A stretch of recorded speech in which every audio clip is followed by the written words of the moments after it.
আল্লাহর নবী সাল্লাল্লাহু আলাইহি ওয়াসাল্লাম এবার জিবরাইলকে বললেন, ভাই জিবরাইল, তুমি তোমার প্রসেস শুরু করো। আমি আল্লাহর সাথে সাক্ষাতের জন্য আগ্রহী, এবার প্রসেস তুমি শুরু করো, আমার জান কবজ করা শুরু করো। মালাকাল মাউত আল্লাহর রাসূল সাল্লাল্লাহু আলাইহি ওয়াসাল্লামের সিনা মুবারকের উপর ডান হাত রাখলো। সাথে সাথেই আল্লাহর নবী চিৎকার মেরে উঠলেন আর বললেন, মালাকাল মাউত, হাত সরাও। তুমি যেভাবে হাত রেখেছ আমি নবী হয়ে সহ্য করতে পারতেছি না। আমার দুর্বলের উম্মতের সাথে তোমার কি অবস্থা হবে? আল্লাহর নবী সাল্লাল্লাহু আলাইহি ওয়াসাল্লামকে জিবরাইল মালাকাল মাউত বললেন, ইয়া রাসূলুল্লাহ, ইয়া হাবিবাল্লাহ, আপনি হচ্ছেন সর্বশ্রেষ্ঠ মানুষ, আপনার মৃত্যু হচ্ছে এটা, আর সাধারণ মুসলমানের মৃত্যু এর চেয়েও ভয়ঙ্কর, আর পাপিষ্ঠদের মৃত্যু এর চেয়েও আরো বেশি ভয়ঙ্কর। বলেন নাউজুবিল্লাহ। আল্লাহর নবী বলেন, না, আমার দুর্বল উম্মত এটা সহ্য করতে পারবে না, আল্লাহর কাছে যাও। আল্লাহ পাক জিবরাইলের মাধ্যমে মালাকাল মাউতকে জানিয়ে দিলেন। মালাকাল মাউত বলেন, ইয়া রাসূলুল্লাহ, ইয়া হাবিবাল্লাহ, আল্লাহ পাক ইলহাম করেছেন, আমাকে জানিয়েছেন আপনার উম্মতের মধ্যে যারা মুমিন তাদের জান কেমন ভাবে কবজ হবে।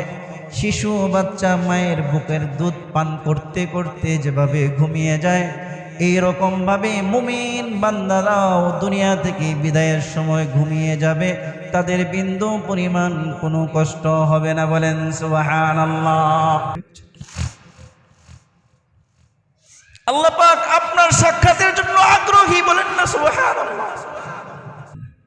ইযা জাআ নাসরুল্লাহি ওয়াল ফাত ورأيت الناس يدخلون في دين الله أفواجا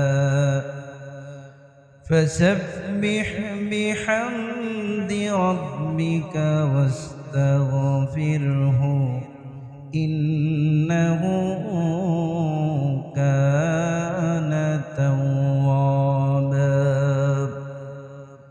আল্লাহ পাক নবী করিম সাল্লাল্লাহু আলাইহি ওয়াসাল্লামের উপর যখন এই সূরা নাজিল করেন, আল্লাহ পাক বলছেন, হে নবী, যখন আল্লাহর সাহায্য এবং বিজয় আসবে, অর্থাৎ মক্কা বিজয়ের পরে আপনি মানুষদেরকে দেখবেন দলে দলে তারা ইসলামের মধ্যে প্রবেশ করছে। বলেন সুবহানাল্লাহ। মক্কা বিজয়ের পরে দেখা গেছে বিভিন্ন এলাকা থেকে, বিভিন্ন দেশ থেকে দলে দলে মানুষ আল্লাহর রাসূলের হাতে এসে বায়াত গ্রহণ করে তারা মুসলমান হচ্ছে। যেহেতু দ্বীনের বিজয় হয়ে গেছে, এখন আল্লাহ পাক বুঝাচ্ছেন আপনার আর দুনিয়াতে থাকার কোনো প্রয়োজন নেই। এই জন্য নবী করিম সাল্লাল্লাহু আলাইহি ওয়াসাল্লামকে আল্লাহ পাক বললেন, আপনি প্রশংসার সাথে আপনি আপনার রবের তাসবিহ গুণগান করতে থাকেন, আল্লাহর কাছে তওবা করতে থাকেন, নিশ্চয় আল্লাহ পাক তওবা কবুলকারী। বলেন সুবহানাল্লাহ। এই সূরা নাজিল হওয়ার পরে আল্লাহর নবী বুঝতে পারলেন পৃথিবী থেকে বিদায় নেওয়ার সময় হয়ে গেছে। তিনি পৃথিবী থেকে বিদায় নেওয়ার জন্য প্রস্তুতি গ্রহণ করছিলেন। যে বছর আল্লাহর নবী ইন্তেকাল করবেন, সেই বছরে নবী করিম সাল্লাল্লাহু আলাইহি ওয়াসাল্লাম তার যে মাসে তিনি ইন্তেকাল করেছেন, সফর মাসের 29 তারিখে জান্নাতুল বাকিতে একটি জানাজার নামাজ আদায় করলেন। জানাজার নামাজ আদায় করে মদিনায় ফেরার পথে আল্লাহর নবী পথিমধ্যে অসুস্থ হয়ে গেলেন। প্রচণ্ড মাথা ব্যথা এবং জ্বর হয়ে গেল। আল্লাহর নবী দুজন সাহাবী আব্বাস এবং আলী রাদিয়াল্লাহু তাআলা আনহুর কাঁধে ভর করে করে তিনি ঘরে আসলেন। তার ওয়াফাতের 13 দিন পূর্বের এই অবস্থা হলো। নবী করিম সাল্লাল্লাহু আলাইহি ওয়াসাল্লামের ইন্তেকালের পূর্ব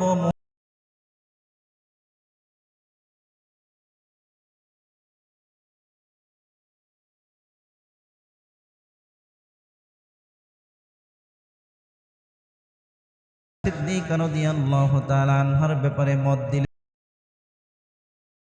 সমস্ত বিবিদের কাছ থেকে বিদায় নিয়ে আম্মা জান আয়েশা সিদ্দিকা রাদিয়াল্লাহু তাআলা আনহার ঘরে তিনি প্রবেশ করলেন। বলেন সুবহানাল্লাহ।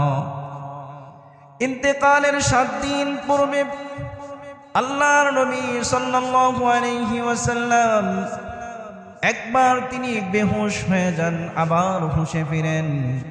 যখন তিনি হুঁশে ফিরেন তখন তিনি সাহাবায়ে কেরামকে কিছু ওয়াজ নসিহত করেন।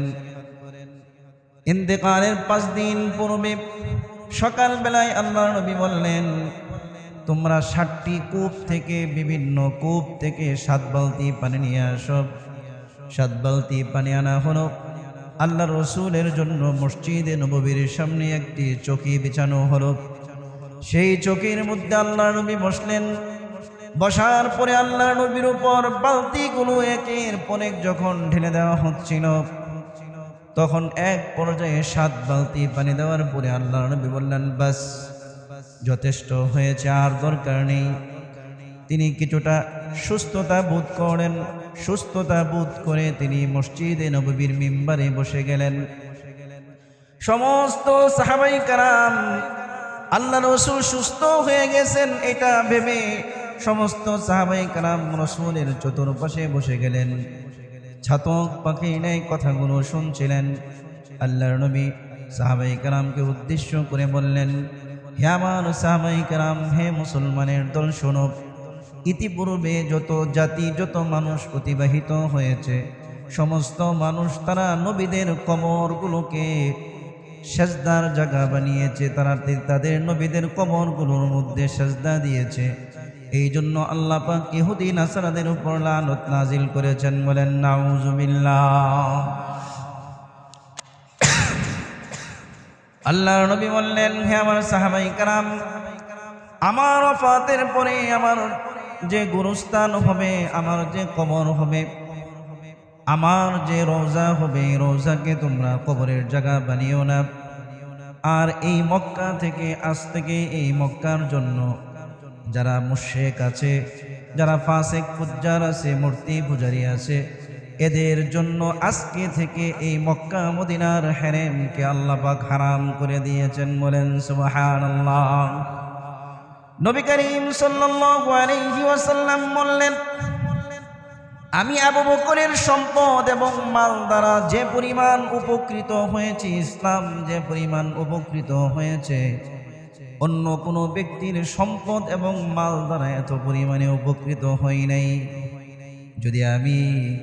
যদি আমি আবু বকরকে বন্ধু হিসাবে গ্রহণ করতাম, যদি আমি মানুষদের মধ্য থেকে কাউকে বন্ধু হিসাবে গ্রহণ করতাম, তাহলে অবশ্যই আমি আবু বকরকে বন্ধু হিসাবে গ্রহণ করতাম। বলেন সুবহানাল্লাহ।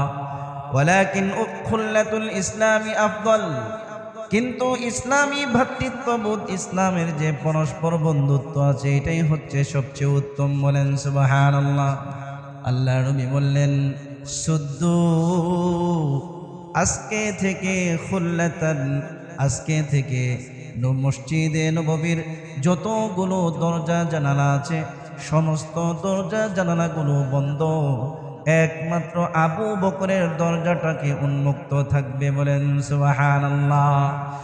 আল্লাহর নবী নসিহতের মাধ্যমে বুঝাইলেন, আমার ওফাতের পরে একমাত্র আবু বকর মসজিদে নববীর ইমাম হবেন। আমার ওফাতের পরে একমাত্র রাষ্ট্রনায়ক হবেন আবু বকর। আবু বকর রাদিয়াল্লাহু তাআলা আনহুর ওফাতের পরে তোমরা খলিফা নির্বাচন করবে, কিন্তু আমার ওফাতের পরে ইসলামের প্রথম খলিফা হবে আবু বকর রাদিয়াল্লাহু তাআলা আনহু। বলেন সুবহানাল্লাহ। দীর্ঘ সময় তিনি ওয়াজ নসিহত করলেন। ওয়াজ নসিহত কোন অবস্থায় হঠাৎ করে তিনি মিম্বারের মধ্যে আবার বেহুশ হয়ে গেলেন। সাহাবায়ে কেরাম ধরে তাকে নিজ গৃহে শোয়াইয়া দিলেন। শোয়াইয়া যখন দিলেন, উমরে ফারুক রাদিয়াল্লাহু তাআলা আনহু, আল্লাহর নবী সাল্লাল্লাহু আলাইহি ওয়াসাল্লাম সহ সবাই গিয়ে আল্লাহর রাসূলকে তার বিছানায় শোয়াইয়া দিলেন। সবাই চলে আসলেন। এইভাবে আল্লাহর নবীর অবস্থা হচ্ছিল যে তিনি নিজে নিজের শক্তিতে দাঁড়াতে পারছিলেন না। তারপরেও দুইজন ব্যক্তির কাঁধে ভর দিয়ে ফজল ইবনে আব্বাস এবং আলী রাদিয়াল্লাহু তাআলা আনহু দুইজন সাহাবীর কাঁধে ভর দিয়ে তিনি প্রতি ওয়াক্তের নামাজ মসজিদে এসে জামাতের সাথে আদায় করতেন। নবী করিম সাল্লাল্লাহু আলাইহি ওয়াসাল্লামের ওয়াফাতের 3 দিন পূর্বে আল্লাহর নবী আবার তিনি কিছুটা হুঁশ ফিরে ফেলেন। হুঁশ ফিরে পাওয়ার পরে আবার কিছু নসিহত করলেন। নসিহত করার পরে তিনি আবার বেহুশ হয়ে গেলেন।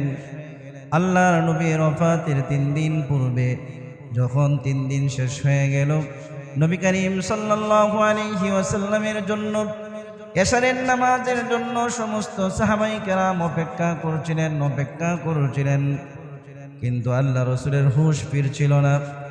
আল্লাহ রসুল সাল্লাল্লাহু আলাইহি ওয়াসাল্লামের যখন হুঁশ ফিরল, তখন এশারের নামাজের সময় চলে গিয়েছে। আর সাহাবায়ে কেরাম আবু বকর রাদিয়াল্লাহু তাআলা আনহুর নেতৃত্বে ইমামতিতে তারা সবাই নামাজ আদায় করেছেন। বলেন সুবহানাল্লাহ। নবী করিম সাল্লাল্লাহু আলাইহি ওয়াসাল্লামের ওয়াফাতের পূর্বের দিন 11 রবিউল আউয়াল, রবিবার দিন সকাল বেলায় তিনি বসে রইলেন। এমতো অবস্থায় হাসান হুসাইন এসেছে, তাদেরকে তিনি আদর সোহাগ করলেন। এইভাবে মা ফাতেমা রাদিয়াল্লাহু তাআলা আনহা এসেছে, তিনি কান্না করছেন। আল্লাহ নবী তাকে কাছে ডাকলেন। ডাকার পরে ফাতেমা রাদিয়াল্লাহু তাআলা আনহার কানে কানে কি জানি বললেন। বলার সাথে সাথেই ফাতেমা রাদিয়াল্লাহু তাআলা আনহা সাথে সাথে আবার কান্না শুরু করে দিলেন। কান্নার গতি বেড়ে গেল। আবার কি জানি বললেন। ফাতেমা রাদিয়াল্লাহু তাআলা আনহার চেহারার মধ্যে হাসি ফুটে উঠল। বলেন সুবহানাল্লাহ। আম্মা জান আয়েশা জিজ্ঞাসা করছেন, ফাতেমা তোমার বাবা এমন কি বলল, যা বলার পরে তোমার কান্নার গতি আগের চেয়ে বেড়ে গেল? আবার এমন কি বলল যে তুমি হেসে দিলা? বলছে, আমার বাবা আল্লাহর নবী বলেছেন আজকের যে অসুস্থতা, এই অসুস্থতার মাধ্যমে আমি দুনিয়া থেকে বিদায় হয়ে যাব, এটা শুনে আমি কান্না করেছি। আবার আমার নবী, আমার বাবা আল্লাহর নবী মুহাম্মদুর রাসূলুল্লাহ সাল্লাল্লাহু আলাইহি ওয়াসাল্লাম বলেছেন, আমার ওয়াফাতের পরে আমার পরিবারের মধ্য থেকে সর্বপ্রথম তুমি আমার সাথে সাক্ষাৎ করবে। বলেন সুবহানাল্লাহ। ঠিকই দেখা গেছে আল্লাহ রসুলের ওয়াফাতের পরে পরিবার থেকে সর্বপ্রথম মৃত্যুবরণ করেছেন ফাতেমাতুজ জোহরা রাদিয়াল্লাহু তাআলা। বলেন সুবহানাল্লাহ। আল্লাহর নবী বললেন, সমস্ত সাহাবায়ে কেরামকে ডাকো। সমস্ত সাহাবায়ে কেরামকে ডাকা হলো। মিম্বারের মধ্যে বসলেন। বসার পরে তিনি বলছেন, আমার কাছে তোমাদের কোনো পাওনা দাওনা আসেনি। ফজল ইবনে আব্বাসকে বললেন, ঘরে যা আছে সব কিছু নিয়ে এসো। কিছু কয়েন, স্বর্ণের কিছু কয়েন ছিল, দিনার ছিল, পয়সা ছিল, কোনো ধরনের টাকা পয়সা ছিল না। একটা মশকের মধ্যে, একটি মাটির পাত্রের মধ্যে কিছু কয়েন ছিল, কিছু টাকা ছিল, এইগুলো নিয়ে আসা হলো। আল্লাহ নবী বললেন, আমি তো পৃথিবী থেকে বিদায় নেওয়ার পালা, যে কোনো সময় চলে যেতে পারি। তোমরা কাছে জিজ্ঞাসা করছি, তোমাদের মধ্য থেকে আমার কাছে কেউ কিছু পাও কিনা, কেউ আমার কাছে টাকা পয়সা পাও কিনা? আল্লাহর নবী সাল্লাল্লাহু আলাইহি ওয়াসাল্লামের এই কথা শুনে এক সাহাবী দাঁড়িয়ে বললেন, ইয়া রাসূলুল্লাহ, ইয়া হাবিবাল্লাহ, আপনার কাছে 3 দিনার আমি পাই। কই কিভাবে পাও? আপনি একদিন রাস্তা দিয়ে যাচ্ছিলেন, এক ভিক্ষুক আপনার সামনে আসলে আপনার কাছে কোনো টাকা ছিল না, আপনি 3 টাকা আমার কাছে কর্জা করে ধার করে আপনি ভিক্ষুককে দান করেছিলেন। আল্লাহর নবীর সাথে সাথেই এই 3 টাকা ওই সাহাবীকে দিয়ে ঋণ পরিশোধ করে নিলেন। বলেন সুবহানাল্লাহ। সর্বশ্রেষ্ঠ নবী, সর্বশ্রেষ্ঠ মহামানব, তার ওয়াফাতের পূর্বে 3 পয়সার ঋণ পর্যন্ত তিনি রেখে যেতে চাইলেন না। আর আমরা হতভাগা মুসলমান হজ করি, হাজী সাহেব কোটি কোটি টাকা, লক্ষ লক্ষ টাকা, হাজার হাজার টাকা মানুষ পায়, আর মানুষ আমার পিছনে ঘুরতে ঘুরতে জুতা ক্ষয় করে ফেলে, তারপরেও পাওনাদারের পাওনা দেই না। কথা কোন ঠিক না বেঠি? পাওনাদারের পাওনা দিতে কোনো সমস্যা? দুনিয়ার সব কাজ আমাদের চলে, বাজার চলে, বিবাহ শাদী চলে, ট্যুর চলে, সব কিছুই চলে, কিন্তু পাওনাদারের পাওনা দিতে গেলে মাথা নষ্ট হয়ে যায়। যখন দোকান থেকে বাকি নেয় অথবা কর্জা নেয় তখন খুব নম্রতার সাথে নেয়, কিন্তু পাওনাদার যখন তার পেছনে ঘুরে, একজন ভিক্ষুক যেভাবে একজনের কাছে ফিরে ঘুরে, একজন পাওনাদার ভিক্ষুকের মতো তার পিছনে ঘুরতে থাকে। কথা কোন ঠিক না বেটি? শুধু এতটুকুই নয়, পাওনাদার যদি বারবার তাকে বলে, পাওনার কথা বলে, বরঞ্চ ওই ঋণগ্রস্ত ব্যক্তি রাগ হয়, তাকে বিভিন্ন কটু কথা পর্যন্ত বলে। কথা কোন ঠিক না বেটি? এই জন্য ভাই, আমাদের নবীর শিক্ষা হচ্ছে, তিনি দুনিয়া থেকে বিদায় নিচ্ছেন, 3 পয়সার ঋণ পর্যন্ত রেখে যান নাই। অথচ আজকে আমাদের অবস্থা হচ্ছে, নামাজ পড়তে পড়তে কপালের মধ্যে দাগ ফেলে দিয়েছে, অথচ হাজার হাজার টাকা মানুষ তার কাছে পায়, পাওনাদারদের পাওনা পরিশোধ করে না, শ্রমিকের মূল্য সঠিকভাবে আদায় করে না। কথা কোন ঠিক না বেটি?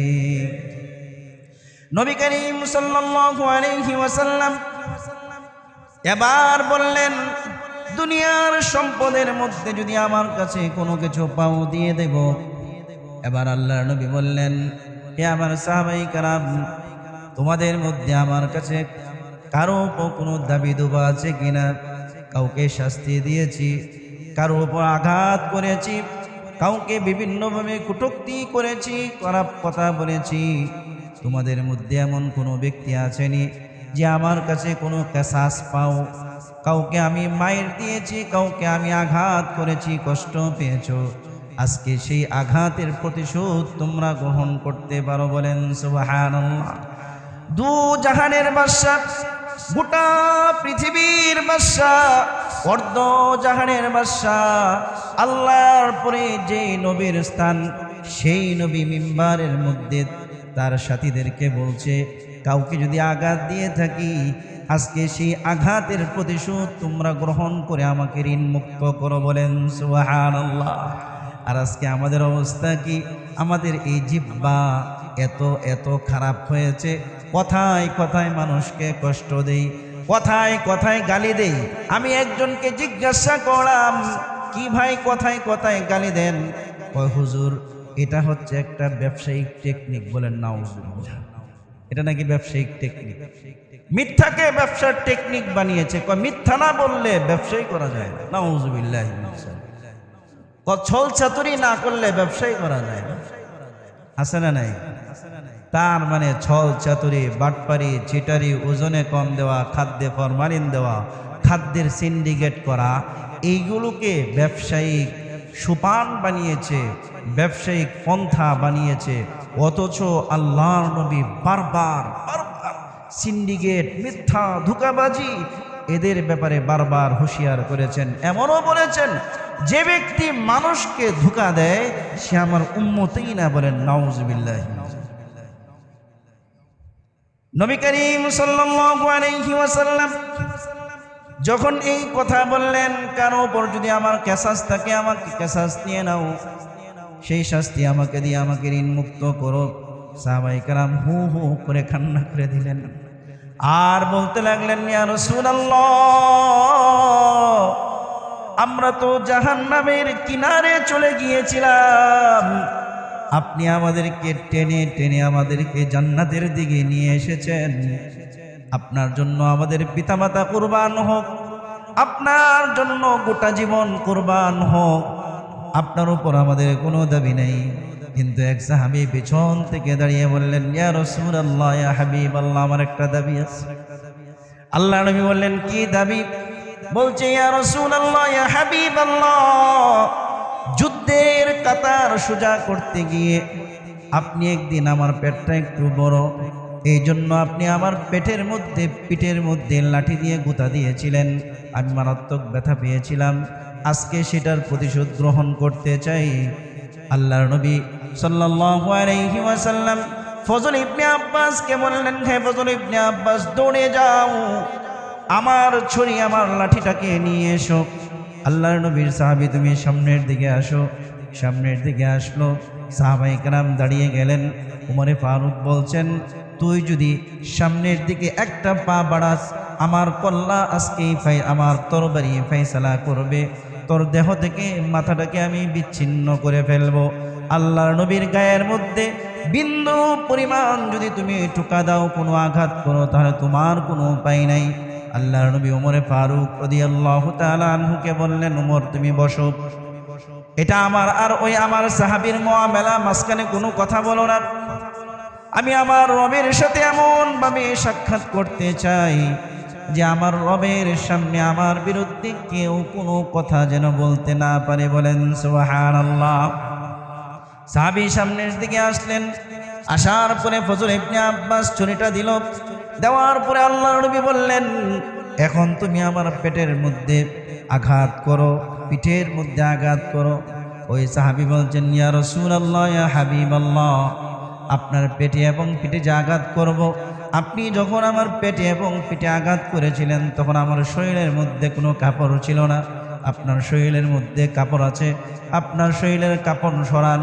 আল্লাহর নবী সাল্লাল্লাহু আলাইহি ওয়াসাল্লাম যখন পিঠের কাপড়টা সরাইলেন, ওই সাহাবী আল্লাহর নবীর বস্ত্রহীন পিঠটাকে দেখে শিশু মাকে যেভাবে জড়িয়ে ধরে আল্লাহর নবী সাল্লাল্লাহু আলাইহি ওয়াসাল্লামকে, ওই সাহাবী আল্লাহর নবীর পিঠের সাথে তার বুকটাকে মিশিয়ে আল্লাহর নবীর যে মোহরে নবুয়ত ছিল, এই মোহরে নবুয়তের মধ্যে চুমা দিয়ে আল্লাহ রসুলের পায়ের মধ্যে পড়ে শিশুর মতো কান্না শুরু করে দিয়েছে। বলেন সুবহানাল্লাহ। আল্লাহর নবী সাল্লাল্লাহু আলাইহি ওয়াসাল্লামকে বলছি, ইয়া রাসূলুল্লাহ, আমার আপনার পিতামাতা আপনার উপর কুরবান হোক, কুরবান হোক। আপনার শরীরের মধ্যে কেউ আঘাত করুক, নিজের জীবন থাকতে কোনোদিন সহ্য করব না। বলেন সুবহানাল্লাহ। শুধুমাত্র আপনার পিঠের সাথে আমার বুকটাকে লাগিয়েছি, মোহরে নবুয়তে চুমু দিয়েছি, যাতে করে জাহান্নামের আগুন আমার জন্য হারাম হয়ে যায়। আল্লাহ নবী বলেন, যে ব্যক্তির শরীরের সাথে আমার শরীর লেগেছে আর যে ব্যক্তি আমার মোহরে নবুয়তের মধ্যে চুম্বন করেছে, আল্লাহর কসম, ওই ব্যক্তির জন্য জাহান্নামের আগুন আল্লাহ পাক হারাম করে দিয়েছেন। নবী করিম সাল্লাল্লাহু আলাইহি ওয়াসাল্লাম বিভিন্ন কথাবার্তা বলার পরে আল্লাহর নবী আবার বেহুশ হয়ে গেলেন। তাকে আবার হুজরার ভিতরে নিয়ে ঢুকানো হইল, তিনি শুয়ে রইলেন। এইভাবে যখন দিন চলে গেল, এশারের নামাজের পরে আল্লাহর নবী সাল্লাল্লাহু আলাইহি ওয়াসাল্লাম হুঁশ পেল। সমস্ত সাহাবায়ে কেরাম ভাবলেন আল্লাহর নবী সুস্থ হয়ে গেছেন, নামাজ আদায় করবেন। আজকে প্রায় 15 ওয়াক্ত নামাজ হয়ে গেছে, 3 দিন হয়ে গেছে রাসূলের পিছনে নামাজ পড়তে পারেন না। সাহাবায়ে কেরাম অপেক্ষা করতে থাকলেন। আল্লাহর নবী একবার হুঁশে আসেন, আবার বেহুশ হয়ে যান, একবার হুঁশে আসেন, আবার বেহুশ হয়ে যান।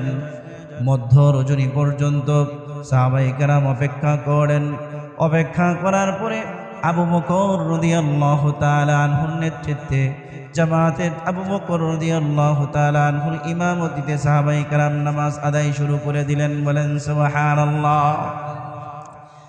জামাতের যখন শুরু হয়ে গেল, আল্লাহর নবীর হুঁশ ফিরে আসলো। হুঁশ ফিরে আসার পরে আল্লাহর নবী সাল্লাল্লাহু আলাইহি ওয়াসাল্লাম আম্মা জান আয়েশা সিদ্দিকা রাদিয়াল্লাহু তাআলা আনহাকে জিজ্ঞাসা করছেন, আয়েশা, মসজিদে নববীতে এখন কোন ওয়াক্তের নামাজ চলে? আল্লাহর নবীর প্রশ্নের জবাবে আম্মা জান আয়েশা বলেন, ইয়া রাসূলুল্লাহ, ইয়া হাবিবাল্লাহ, ইশারের নামাজ চলছে। আমার বাবা আবু বকর রাদিয়াল্লাহু তাআলা আনহুর ইমামতিতে আপনার সাহাবায়ে কেরাম নামাজ পড়ছে। আল্লাহর নবী সাল্লাল্লাহু আলাইহি ওয়াসাল্লাম বলেন, হে আয়েশা, আজকের এই হুজরার পর্দাটা একটু উঠাও, আমি নামাজের দৃশ্যগুলো দেখি। কারণ নামাজের দৃশ্য আমার চোখের শীতলতাকারী। বলেন সুবহানাল্লাহ। আম্মা জান আয়েশা সিদ্দিকা রাদিয়াল্লাহু তাআলা আনহা হুজরার যে পর্দা ছিল একটু সরিয়ে দিলেন। সরিয়ে দেওয়ার পরে আবু বকর রাদিয়াল্লাহু তাআলা আনহু ইমামতি যে সাহাবায়ে কেরাম নামাজ আদায় করছেন, এই দৃশ্য দেখে আল্লাহ রাসূলের চেহারার মধ্যে হাসির ভাব ফুটে উঠল, আর টলটল করে চোখ থেকে পানি পড়ে দাড়ি মুবারকগুলো ভিজতে থাকলো। বলেন সুবহানাল্লাহ। আম্মা জান আয়েশা জিজ্ঞাসা করলেন, ইয়া রাসূলুল্লাহ, নামাজের এই দৃশ্য দেখে আপনি কান্না করছেন কেন? আল্লাহর নবী বলেন, হে আয়েশা, সমস্ত কান্না কিন্তু দুঃখের নয়, কিছু কান্না সুখেরও আছে। আজকে যা নামাজ হচ্ছে, এই নামাজ কায়েম করার জন্য মক্কার প্রায় 13টি বছর কি পরিমাণ জুলুম নির্যাতন আমি সহ্য করেছি। শিয়াবে আবি তালেবের মধ্যে একদিন নয়, 2 দিন নয়, 1 মাস নয়, 1 বছর নয়, প্রায় 3টি বছর খেয়ে না খেয়ে নামাজকে সমাজে প্রতিষ্ঠিত করার জন্য লড়াই করেছি। আমার বহু সাহাবায়ে কেরাম শহীদ হয়েছেন, তায়েফের ময়দানে রক্ত ঝরিয়েছি, উহুদের প্রান্তরে দান্দান মুবারক শহীদ হয়েছে। আমার চাচা সাইয়্যিদুশ শুহাদা হামজা রাদিয়াল্লাহু তাআলা আনহু কলিজা পর্যন্ত চিবানো হয়েছে। সাহাবায়ে কেরাম কি পরিমাণ জুলুম নির্যাতন সহ্য করেছেন শুধুমাত্র এই নামাজকে সমাজে প্রতিষ্ঠিত করার জন্য। বলেন সুবহানাল্লাহ। এই জন্য আজকে নামাজের এই দৃশ্য দেখে আমার কান্না চলে এসেছে। আম্মা জান আয়েশা সিদ্দিকা রাদিয়াল্লাহু তাআলা আনহা বলেন, কিছুক্ষণ পর আল্লাহর নবী আবার বেহুশ হয়ে গেলেন। বেহুশ হয়ে যাওয়ার পরে তিনি একদম চলে গেলেন, বেহুশ হয়ে গেলেন। বেহুশ হয়ে যাওয়ার পরে ফজরের ওয়াক্ত হইল, ফজরের ওয়াক্তেও তিনি কিছুটা হুঁশ পেল, আবার তিনি বেহুশ হয়ে গেলেন। সোমবার দিন সকালবেলায় আম্মা জান আয়েশা সিদ্দিকা রাদিয়াল্লাহু তাআলা আনহা বলেন, আল্লাহর নবী সাল্লাল্লাহু আলাইহি ওয়াসাল্লাম ফাতেমা রাদিয়াল্লাহু তাআলা আনহাকে খবর দিলেন। ফাতেমা রাদিয়াল্লাহু তাআলা আনহা আসলেন, হাসান হুসাইনকে খবর দিলেন। কলিজার টুকরা নাতি, যাদের নাতি আছে তারাই বুঝে, কারণ হচ্ছে মামার মা বলে সন্তান হয় পেট থেকে আর নাতি হয় কলিজা থেকে। বলেন সুবহানাল্লাহ। এই জন্য নাতিদেরকে কলিজার টুকরা বলা হয়। সন্তানের চেয়ে নাতিদের প্রতি দাদা দাদি এবং নানা নানির আদর বেশি থাকে। কথা কোন ঠিক না বেটি? আম্মা জান আয়েশা সিদ্দিকা রাদিয়াল্লাহু তাআলা আনহা বলেন, হাসান হুসাইন যখন রুমের ভিতরে প্রবেশ করলো, দুইজনকে আল্লাহর নবী কুলের মধ্যে নিয়ে নিলেন, বুকের মধ্যে জড়িয়ে ধরলেন। উপস্থিত সবাইকে বললেন, আমার এই 2 নাতিকে তোমরা দেখে রাখবা, আমার পরিবারকে দেখে রাখবা। বলেন সুবহানাল্লাহ। আম্মা জান আয়েশা সিদ্দিকা রাদিয়াল্লাহু তাআলা আনহা বলেন, আমার সৌভাগ্য আল্লাহর নবী আমার ঘরে আমার রানীর উপর, এবং আল্লাহর নবীর জীবনের শেষ যে লালা আছে, আমার লালার সাথে আল্লাহর রাসূলের লালাটা পর্যন্ত মিলেছে। বলেন সুবহানাল্লাহ। আম্মা জান আয়েশা সিদ্দিকা রাদিয়াল্লাহু তাআলা আনহা বলেন, নবী করিম সাল্লাল্লাহু আলাইহি ওয়াসাল্লামের সর্বশেষ কাজ ছিল মিসওয়াক করা। আম্মা জান আয়েশা বলেন, আল্লাহর রাসূল আমার রানীর উপর মাথা দিয়ে শুয়ে রয়েছেন, আমার ভাই আব্দুর রহমান ইবনে আবু বকর মিসওয়াক করছেন। আল্লাহ রাসূল এই দৃশ্য দেখে বারবার মিসওয়াকের দিকে তাকাচ্ছিলেন। আমি আল্লাহর নবীকে বললাম, ইয়া রাসূলুল্লাহ, আপনি কি মিসওয়াক করবেন? আল্লাহর নবী মাথায় ইশারা দিলেন। আমি আবু বকরকে ডাকলাম। আব্দুর রহমান ইবনে আবু বকর মিসওয়াক নিয়ে আসলেন। মিসওয়াকটা শক্ত ছিল। আল্লাহ রাসূলের শরীরের মধ্যে এমন শক্তি ছিল না যে তিনি মিসওয়াক চিবাবেন। মিসওয়াক চিবানোর জন্য আমি বললাম, ইয়া রাসূলুল্লাহ, ইয়া হাবিবাল্লাহ, আমি কি আপনার মিসওয়াকটা একটু চিবিয়ে দিব? আল্লাহর নবী মাথায় ইশারা করেন। আমি আল্লাহর নবী সাল্লাল্লাহু আলাইহি ওয়াসাল্লামের মিসওয়াকটাকে চিবিয়ে নরম করে দিলাম। আর আল্লাহর নবীর জীবনের সর্বশেষ কাজ তিনি মিসওয়াক করলেন। বলেন সুবহানাল্লাহ। নবী করিম সাল্লাল্লাহু আলাইহি ওয়াসাল্লামের ইন্তেকালের পূর্ব মুহূর্তে জিবরাইল আলাইহিস সালাম আল্লাহর নবীর হুজরার সামনে দাঁড়িয়ে আসসালামু আলাইকা ইয়া রাসূলুল্লাহ বলে সালাম দিয়ে প্রবেশ করেন। প্রবেশ করে বলছেন, ইয়া রাসূলুল্লাহ, ইয়া হাবিবাল্লাহ, আজকে আমার সাথে এমন একজন ফেরেশতা এসেছেন যে ফেরেশতা কোনো নবী কোনো ব্যক্তির কাছে আজ পর্যন্ত অনুমতি নিয়ে প্রবেশ করে নাই। বলেন সুবহানাল্লাহ। কোনো ফেরেশতা আল্লাহর নবী সারা কোনো ব্যক্তির কাছে এই ফেরেশতা অনুমতি নিয়ে প্রবেশ করে নাই। বলেন সুবহানাল্লাহ। সেই ফেরেশতাকে মালাকাল মাউত। কে ভাই? মালাকাল মাউত। আপনি যদি পাহাড়ের গুহার গ্লাসের ভিতরে, যে গ্লাসে ওয়াটারপ্রুফ নয়, একদম পুরা আপনার হাওয়া পর্যন্ত ঢুকতে পারে না, এমন গ্লাসের ভিতরে থাকলে সেই গ্লাসে কি মালাকুল মউত ঢুকতে পারবে? কি কোন পারবে নাকি? পিছনের ভাইরা কি বলেন, পারবে?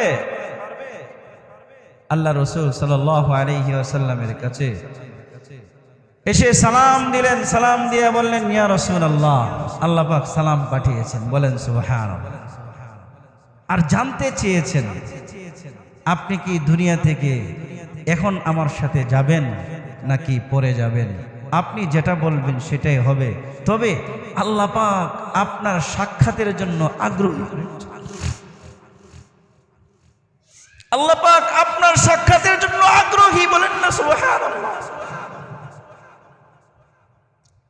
আল্লাহর নবী সাল্লাল্লাহু আলাইহি ওয়াসাল্লাম হাদিসের মধ্যে বলেন, মান আহাব্বা লিকা আল্লাহি ফাকাদ আহাব্বা আল্লাহু লিকাআহু ওয়া মান আবগাদা লিকা আল্লাহি ফাকাদ আবগাদা আল্লাহু লিকাআহু। আল্লাহর নবী বলেন, যে ব্যক্তি আল্লাহর সাথে সাক্ষাৎ পছন্দ করে, আল্লাহ তার সাথে সাক্ষাৎ পছন্দ করেন। বলেন সুবহানাল্লাহ। আর যে ব্যক্তি আল্লাহর সাথে সাক্ষাৎ অপছন্দ করে, আল্লাহ পাকও তার সাথে সাক্ষাৎ অপছন্দ করেন। বলেন নাউজুবিল্লাহ। আল্লাহর সাথে যাদের প্রেম আছে, প্রেমিক প্রেমিকার সাথে, প্রেমাস্পদের সাথে সাক্ষাতের জন্য যেমন অধীর আগ্রহে থাকে, একজন মুমিন বান্দা আল্লাহর সাথে সাক্ষাতের জন্য এর চেয়েও বেশি আগ্রহে থাকে। বলেন সুবহানাল্লাহ। আল্লাহর নবী সাল্লাল্লাহু আলাইহি ওয়াসাল্লাম বললেন, জিবরাইল, আমি তো যেতে প্রস্তুত, তবে আমি তো পেরেশানির ভিতরে আছি। আমি যে চলে যাব, আমার উম্মতের দেখভাল কে করবে? বলেন সুবহানাল্লাহ। চলে যাব, উম্মতের দেখভাল কে করবে? আল্লাহর কাছ থেকে তুমি ফয়সালা শুনে আসো। আল্লাহ পাক যদি আমাকে সন্তুষ্টশীল, তিনি যদি আমাকে সন্তুষ্টশীল, যদি আমাকে ফয়সালা দেন, তাহলে আমি নিরাপদে নিশ্চিন্তে পৃথিবী থেকে যেতে পারবো। আল্লাহর নবী সাল্লাল্লাহু আলাইহি ওয়াসাল্লামকে জিবরাইল বললেন, ইয়া রাসূলুল্লাহ, ইয়া হাবিবাল্লাহ, আপনার পরে আপনার উম্মতের জিম্মাদারি আল্লাহ পাক স্বয়ং নিয়েছেন। বলেন সুবহানাল্লাহ। আরো জোরে বলেন সুবহানাল্লাহ। বলেন আল্লাহু আকবার। আল্লাহ পাক স্বয়ং নিয়েছেন। নবী করিম সাল্লাল্লাহু আলাইহি ওয়াসাল্লাম এবার বলছেন, জিবরাইল, আমার উম্মতের ব্যাপারে আল্লাহ পাকের ফয়সালাগুলো আমাকে একটু শোনাও। আমার উম্মত দুর্বল, যারা আমাকে দেখছে তাদের ঈমান তো অনেক তাজা, কিন্তু যারা আমাকে দেখে নাই, আমার শুধু কথা শুনে, আল্লাহ পাকের কালামের কথা শুনে আমাকে বিশ্বাস করবে, আল্লাহকে বিশ্বাস করে দ্বীনের উপর চলবে, তাদের ঈমান হবে দুর্বল, তাদের কি অবস্থা হবে?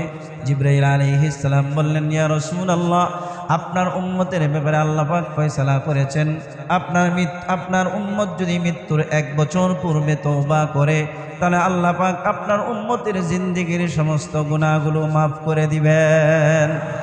আল্লাহ নবী বলেন, না না না, আমার উম্মত বুঝবে কিভাবে তার 1 বছর না 2 বছর আছে? এই ফয়সালায় আমি সন্তুষ্ট নয়। জিবরাইল আল্লাহ রাব্বুল আলামিনের কাছে বললেন, আল্লাহ রাব্বুল আলামিন বললেন, যাও আমার হাবিবকে বলো 6 মাস। আল্লাহ নবী বলেন, না 6 মাস নয়, কয় যাও গিয়ে বলো 3 মাস। আল্লাহ নবী বলেন, না 3 মাসও নয়। আবার বললেন, যাও গিয়ে বলো 1 মাস। আল্লাহ নবী বলেন, না 1 মাসও নয়। আল্লাহ পাক বলেন, যাও এবার গিয়ে আমার হাবিবকে বলো, আপনার উম্মতের কোনো ব্যক্তি যদি 70 বছর বয়সেও মৃত্যুর কিছুক্ষণ পূর্বে তওবা করে, আমি আল্লাহ রাব্বুল আলামিন ওই বান্দার 70 বছরের জিন্দেগির গুনাহগুলো মাফ করে দিব। আরো জোরে বলেন সুবহানাল্লাহ। সমস্ত গুনাহগুলো মাফ করে দাও। আম্মা জান আয়েশা বলেন, এখন দেখলাম আল্লাহর রাসূলের চেহারার মধ্যে আনন্দ চলে আসছে। বলেন না সুবহানাল্লাহ। কেমন নবী আমরা পেয়েছি, কেমন নবী পেয়েছি। আল্লাহর কাছে ফাতেমার কথা বলেন নাই, হাসান হুসাইনের কথা বলেন নাই, মৃত্যুর পূর্বেও ইয়া হাবলি উম্মতি ইয়া হাবলি উম্মতি বলেছেন। বলেন সুবহানাল্লাহ, বলেন আল্লাহু আকবার। আল্লাহর নবী সাল্লাল্লাহু আলাইহি ওয়াসাল্লাম এবার জিবরাইলকে বললেন, ভাই জিবরাইল তুমি তোমার প্রসেস শুরু করো, আমি আল্লাহর সাথে সাক্ষাতের জন্য আগ্রহী। এবার প্রসেস তুমি শুরু করো, আমার জান কবজ করা শুরু করো। মালাকাল মাউত আল্লাহর রাসূল সাল্লাল্লাহু আলাইহি ওয়াসাল্লামের সিনা মুবারকের উপর ডান হাত রাখলো। সাথে সাথে আল্লাহর নবী চিৎকার মেরে উঠলেন আর বললেন, মালাকাল মাউত হাত সরাও। তুমি যেভাবে হাত রেখেছ আমি নবী হয়ে সহ্য করতে পারতেছি না। আমার দুর্বলের উম্মতের সাথে তোমার কি অবস্থা হবে। আল্লাহর নবী সাল্লাল্লাহু আলাইহি ওয়াসাল্লামকে জিবরাইল মালাকাল মাউত বললেন, ইয়া রাসূলুল্লাহ ইয়া হাবিবাল্লাহ, আপনি হচ্ছেন সর্বশ্রেষ্ঠ মানুষ, আপনার মৃত্যু হচ্ছে এটা, আর সাধারণ মুসলমানের মৃত্যু এর চেয়েও ভয়ঙ্কর, আর পাপিষ্ঠদের মৃত্যু এর চেয়েও আরো বেশি ভয়ঙ্কর। বলেন নাউজুবিল্লাহ। আল্লাহর নবী বলেন, না আমার দুর্বল উম্মত এটা সহ্য করতে পারবে না, আল্লাহর কাছে যাও। আল্লাহ পাক জিবরাইলের মাধ্যমে মালাকাল মাউতকে জানিয়ে দিলেন। মালাকাল মাউত বলেন, ইয়া রাসূলুল্লাহ ইয়া হাবিবাল্লাহ, আল্লাহ পাক ইলহাম করেছেন, আমাকে জানিয়েছেন আপনার উম্মতের মধ্যে যারা মুমিন তাদের জান কেমন ভাবে কবজ হবে। শিশু বাচ্চা মায়ের বুকের দুধ পান করতে করতে যেভাবে ঘুমিয়ে যায়, এই রকম ভাবে মুমিন বান্দারাও দুনিয়া থেকে বিদায়ের সময় ঘুমিয়ে যাবে, তাদের বিন্দু পরিমাণ কোনো কষ্ট হবে না। বলেন সুবহানাল্লাহ। নবী করিম সাল্লাল্লাহু আলাইহি ওয়াসাল্লাম হেসে দিলেন। এবার তার বিদায়ের পালা, তিনি বিদায় নিয়ে চলে গেলেন। বিদায়ের পরে সাহাবায়ে কেরাম যখন তাদের খবরের সংবাদ খবরখানের মধ্যে গেল, যে সাহাবী যে অবস্থায় যেখানে ছিলেন সেখানে মূর্তির মতো দাঁড়িয়ে গেলেন। কেউ বিশ্বাস করতে পারছিলেন না। উমরে ফারুক রাদিয়াল্লাহু তাআলা আনহু তার তরবারিকে উন্মুক্ত করে মদিনার অলিতে গলিতে ঘুরছিলেন আর বলছিলেন, যে ব্যক্তি বলবে মুহাম্মদের ইন্তেকাল হয়েছে, আমি ওই ব্যক্তির দেহ থেকে কাল্লাটাকে বিচ্ছিন্ন করে দিব। আমি মনে করি আল্লাহর নবীর ইন্তেকাল হয় নাই। মুসা আলাইহিস সালাম যেভাবে 40 দিনের জন্য আল্লাহর সাথে তুর পাহাড়ে সাক্ষাৎ করতে গিয়েছিলেন, এইভাবে 40 দিনের জন্য আমার নবীও আল্লাহর সাথে সাক্ষাৎ করতে গেছেন, আবার চলে আসবেন। বলেন সুবহানাল্লাহ। কোন সাহাবায়ে কেরাম সহ্য করতে না পেরে চিৎকার করতে করতে পাহাড়ের দিকে চলে গেলেন। কোন সাহাবায়ে কেরাম জমিনের মধ্যে বসে পড়লেন। কোন সাহাবায়ে কেরাম গাছের আড়ালে গিয়ে চিৎকার করে শিশুর মতো কান্না করতেছিলেন। এইভাবে আবু বকর রাদিয়াল্লাহু তাআলা আনহুর কানে যখন সংবাদ শুনল, সংবাদ পৌঁছার পরে সবচেয়ে নরম সাহাবী হচ্ছেন আবু বকর। কিন্তু আবু বকর রাদিয়াল্লাহু তাআলা আনহু নিজেকে সংবরণ করলেন। ঘোড়ায় উঠে তিনি আল্লাহর নবী সাল্লাল্লাহু আলাইহি ওয়াসাল্লামের হুজরায় তিনি চলে আসলেন। চলে আসার পরে সালাম দিয়ে প্রবেশ করলেন। প্রবেশ করার পরে আল্লাহর নবীর চেহারা থেকে তার চাদর মুবারকটাকে সরাইলেন। সরানোর পরে বলছেন, ইয়া রাসূলুল্লাহ ইয়া হাবিবাল্লাহ, আপনি ইন্তেকাল করেছেন, আপনার তাকদীরে যে ইন্তেকাল ছিল আপনার ইন্তেকাল হয়ে গেছে। দুটি মৃত্যু আল্লাহ পাক আর কখনো একত্রিত করবেন না। বলেন সুবহানাল্লাহ। তিনি বললেন, ইয়া নবিয়া ইয়া সফিয়া, এইগুলো বলে বলে আল্লাহর নবীর কপালের মধ্যে তিনি চুম্বন করলেন। চুম্বন করে তিনি বের হয়ে আসলেন। দেখলেন সাহাবায়ে কেরাম গন্ডগোল করছে। সমস্ত সাহাবায়ে কেরামকে হাত উঠিয়ে তিনি ভাষণ দিলেন। একটি আয়াত পড়লেন, যে এটি আমি খুতবায় পড়েছি। তিনি বলছেন, ওয়ামা মুহাম্মাদুন ইল্লা রাসূল قد خلت من قبله الرسل أفإن مات أو قتل انقلبتم على أعقابكم আল্লাহর নবী সাল্লাল্লাহু আলাইহি ওয়াসাল্লামের সাহাবী আবু বকর রাদিয়াল্লাহু তাআলা আনহু এই আয়াত পড়লেন, বললেন মুহাম্মদ তো একজন রাসূল ছাড়া আর কোনো কিছু নয়, তিনিও তো মানুষ। আল্লাহ রাব্বুল আলামিন বলেন তিনি যদি মৃত্যুবরণ করেন, তিনার যদি ওয়াফাত হয়, তার যদি ইন্তেকাল হয়, অথবা তিনি যদি যুদ্ধে শহীদ হয়ে যান, তাহলে কি তোমরা পৃষ্ঠ প্রদর্শন করবে? তোমরা যদি আল্লাহকে পৃষ্ঠ প্রদর্শন করো, আল্লাহর রাস্তা থেকে দূরে সরে যাও, তাহলে কোনো জিনিস আল্লাহ রাব্বুল আলামিনের বিন্দু পরিমাণ ক্ষতি করতে পারবে না। বলেন ঠিক না বেঠিক? এই আয়াত যখন আবু বকরের জবানের মধ্যে শুনলো, সাহাবায়ে কেরাম আশ্চর্য হয়ে গেছে। সাহাবায়ে কেরাম বলছেন, আমাদের মনে হলো এই আয়াত মাত্র নাজিল হয়েছে। এই আয়াত শোনার সাথে সাথেই ওমর রাদিয়াল্লাহু তাআলা আনহুর তরবারিটা হাত থেকে পড়ে গেছে। হাত থেকে পড়ে যাওয়ার পরে তিনি বসে গেলেন আর বললেন, আবু বকর, মনে হচ্ছে এই আয়াতটা মাত্র নাজিল হয়েছে, ইতিপূর্বে আমি মনে হয় এই আয়াত পড়ি নাই। চিৎকার দিয়ে ওমর রাদিয়াল্লাহু তাআলা আনহু আল্লাহর রাসূলের বিরহে তিনি বেহুশ হয়ে গেলেন। বলেন সুবহানাল্লাহ। রাসূলের ওয়াফাতের সংবাদ বিভিন্ন দিকে ছড়াইতে লাগলো। আল্লাহর নবীর একজন সাহাবা ছিলেন আব্দুল্লাহ ইবনে যায়েদ রাদিয়াল্লাহু তাআলা আনহু, তিনি মদিনার বাগানের মধ্যে কাজ করতেছিলেন। তার ছেলে এসে বলছে, বাবাজান, একটি দুঃসংবাদ আছে। কয় কি দুঃসংবাদ? কয় আল্লাহর রাসূলের ইন্তেকাল হয়ে গেছে। সাথে সাথে আব্দুল্লাহ ইবনে যায়েদ আল্লাহর রাসূলের বিরহ বেদনা সহ্য করতে না পেরে দুটি হাত তুলে আল্লাহর কাছে দোয়া করলেন, আল্লাহুম্মা যহাব বাসরি হাত্তা লা আরা বাদা হাবিবি মুহাম্মাদিন আহাদা। আল্লাহ রাব্বুল আলামিনের কাছে দোয়া করছেন, আল্লাহ, যে চক্ষু দিয়ে আমি সারা জীবন আল্লাহর রাসূলকে দেখেছি, আল্লাহর রাসূল যেহেতু দুনিয়া থেকে চলে গেছে, আল্লাহ আপনি আমার এই চোখের পাওয়ার উঠিয়ে নেন। আমি আল্লাহর রাসূলের পরে এই চক্ষু দিয়ে এই পৃথিবীতে আর কাউকে দেখতে চাই না। বলেন সুবহানাল্লাহ। আল্লাহর রাসূলের এই বিরহ বেদনায় সাহাবী যখন দোয়া করলেন, হাদিস শরীফের মধ্যে আসে যে ঘটনা আসছে, সাথে সাথে আল্লাহ পাক তার দোয়া কবুল করে তার চোখের পাওয়ার আল্লাহ পাক উঠিয়ে নিলেন। বলেন সুবহানাল্লাহ।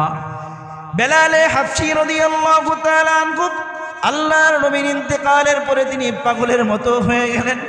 মসজিদে নববীর মুয়াজ্জিন ছিলেন, আজান দিতে পারেন না, কণ্ঠস্বর স্তব্ধ হয়ে যায়। তিনি বললেন, নবীবিহীন এই মদিনায় আমার পক্ষে থাকা সম্ভব নয়, কারণ আমি আল্লাহ রসুলের যেদিক দিয়ে যাই রসুলের কদম মুবারকের আওয়াজ শুনি। আমি এই নবীবিহীন এই মদিনায় থাকতে পারবো না। তিনি চলে গেলেন শাম দেশে। শাম দেশে যখন চলে গেলেন, 6 মাস অতিবাহিত হয়ে গেল। আল্লাহর নবী বেলাল হাবশী রাদিয়াল্লাহু তাআলা আনহুকে স্বপ্ন যুগে বলছেন, বেলাল, হে বেলাল, তুমি তো দেখা যায় আমার সাক্ষাৎ এড়িয়ে চলছো। দীর্ঘদিন হলো আমি তো তোমাকে দেখি না, তোমার আজান পর্যন্ত আমি শুনি না। বেলাল হাবশী রাদিয়াল্লাহু তাআলা আনহু ঘুম থেকে উঠে দৌড় শুরু করলেন। 1000-2000 কিলোমিটার নয়, প্রায় 3000 কিলোমিটার রাস্তা পাড়ি দিয়ে মদিনায় চলে আসলেন। মদিনায় চলে আসার পরে তিনি যখন মসজিদে নববীতে হাসান হুসাইন রাদিয়াল্লাহু তাআলা আনহুর আবদারে তিনি যখন আজান দিলেন, গোটা মদিনায় কান্নায় ভেঙ্গে পড়ল। বলেন সুবহানাল্লাহ। গোটা মদিনা কান্নায় ভেঙ্গে পড়েছে যে দীর্ঘদিন পরে আল্লাহর নবীর মুয়াজ্জিন, আল্লাহর নবী ইমাম ছিলেন, আর আল্লাহর নবীর যিনি খাস মুয়াজ্জিন ছিলেন বেলাল আজকে আজান দিচ্ছে। সম্মানিত হাজিরিন, আল্লাহর নবী সাল্লাল্লাহু আলাইহি ওয়াসাল্লাম কে সাহাবায়ে কেরাম নিজের জীবনের চেয়ে বেশি ভালোবেসেছেন। বলেন সুবহানাল্লাহ। আল্লাহর নবীর জীবনের শেষ কথা ছিল আসসালাত আসসালাত আসসালাত ওয়া মা মালাকাত আইমানুকুম। আমার উম্মতেরা, নামাজ নামাজ নামাজ এবং তোমার অধীনস্থদের ব্যাপারে, হকের ব্যাপারে সতর্ক হও। বলেন সুবহানাল্লাহ। আল্লাহ রসুলের ভালোবাসা কি সবার অন্তরে আছে? আছে? কথা কোন আছে? রসুলের ভালোবাসা দ্বারা কোনো ব্যক্তি জান্নাতে যেতে পারবে? কথা বলেন, সম্ভব? রসুলের ভালোবাসা আছে, কিন্তু রসুলের ভালোবাসার যে দাবি, এই দাবি আমরা পূরণ করতে রাজি না। কথা কোন ঠিক না বেঠি? রসুলের ভালোবাসা আছে, রসুলের যে দাবি মিসওয়াক করা, এই মিসওয়াক করতে আমরা রাজি না। অনেকে বলে মিসওয়াক এটা তো আধুনিকতার খেলা, মিসওয়াক তো এটা আধুনিকতার খেলা। অথচ এই মিসওয়াক হচ্ছে, আমি বলি এটাকে সবচেয়ে বড় সুপার পাওয়ার একটি ঔষধ। এই মিসওয়াকের মাধ্যমে আমি উবাইদুল্লাহকে আল্লাহ পাক বহুত বড় বড় দুর্ঘটনা, রোড অ্যাক্সিডেন্ট থেকে আল্লাহ পাক হেফাজত করেছেন। বলেন আলহামদুলিল্লাহ। আমি আমার উস্তাদের মুখে শুনেছি, তিনি বলেছেন যে ব্যক্তির কাছে মিসওয়াক থাকবে আল্লাহ পাক তাকে বিরাট বড় বড় দুর্ঘটনা থেকে হেফাজত করবেন। সুবহানাল্লাহ। কারণ আল্লাহ রসুলের সর্বশেষ কাজ ছিল মিসওয়াক করা। কি করা? মিসওয়াক করা। আল্লাহ রসুলের জবানের সর্বশেষ কথা ছিল আসসালাত আসসালাত আসসালাত। আমরা রসুলকে কারা কারা ভালোবাসি? দুটি হাত তুলে দেখাই। বলেন না লিল্লাহি তাকবীর, লিল্লাহি তাকবীর। হাত নামান। রসুলকে যদি ভালোবেসে থাকি, আজকে থেকে জীবনে যা করেছি তওবা করি, আজকে থেকে 5 ওয়াক্ত নামাজ পড়বো। ভাই, আপনারা যদি নামাজ না পড়েন তাতে আমার কি? বলেন, আমার কি কোনো সমস্যা আছে? কিন্তু আমি তো চাই যে চেহারাগুলোকে আমি ভালোবাসি, যে চেহারাগুলো আমাকে ভালোবাসে, সবাই মিলে একসাথে যেন জান্নাতে থাকতে পারি, এটাই চাই, আর কিছু চাই না। একটা চাওয়া, নামাজ ছাড়া জান্নাত যাওয়া যাবে না ভাই। নামাজ ছাড়া কোনো ব্যক্তি জান্নাতে যেতে পারবে না। আপনি কি মনে করছেন আপনারা নামাজ না পড়লে আমার বেতন কমে যাবে, আমার খাবার কমে যাবে? কমবে না। কিন্তু আপনারা যদি নামাজ পড়েন, মসজিদ আবাদের মেহনত যদি আপনারা করেন, এই মসজিদ, উলামায়ে কেরাম, ইমাম সাহেব আপনাকে আল্লাহর রসুলের সুপারিশে আপনারা জান্নাতে যেতে পারবেন। জান্নাতে যেন আমরা সবাই একসাথে থাকতে পারি, এই উদ্দেশ্যে বারবার নামাজের কথা আপনাদেরকে বলি। আজকে আমি আপনাদেরকে বলি, আমি বাঁচি না মরি সেটা জানি না, তবে একটা কথা বলি, সেটা হচ্ছে রসুলের মুহাব্বতের দোহাই দিয়া, রসুলের মুহাব্বতের দোহাই আমি আপনাদেরকে দিচ্ছি। আপনার জীবনের যত কাজ থাকুক, যত ঝামেলা থাকুক, যত ধরনের অসুবিধা থাকুক, যেখানেই থাকেন, নামাজ জামাতে না হলেও, একাকী হলেও 5 ওয়াক্ত নামাজ পড়বেন। কে কে? দুটি হাত আল্লাহকে উঁচু করে দেখান। সবাই রাজি আছে তো ইনশাআল্লাহ? সবাই রাজি আছি তো? মৃত্যু পর্যন্ত আর নামাজ আমরা কখনোই কাজা করব না, ঠিক আছে তো ইনশাআল্লাহ? আল্লাহ পাক আমাদের সবাইকে কবুল করুন, সকলে বলে আমিন।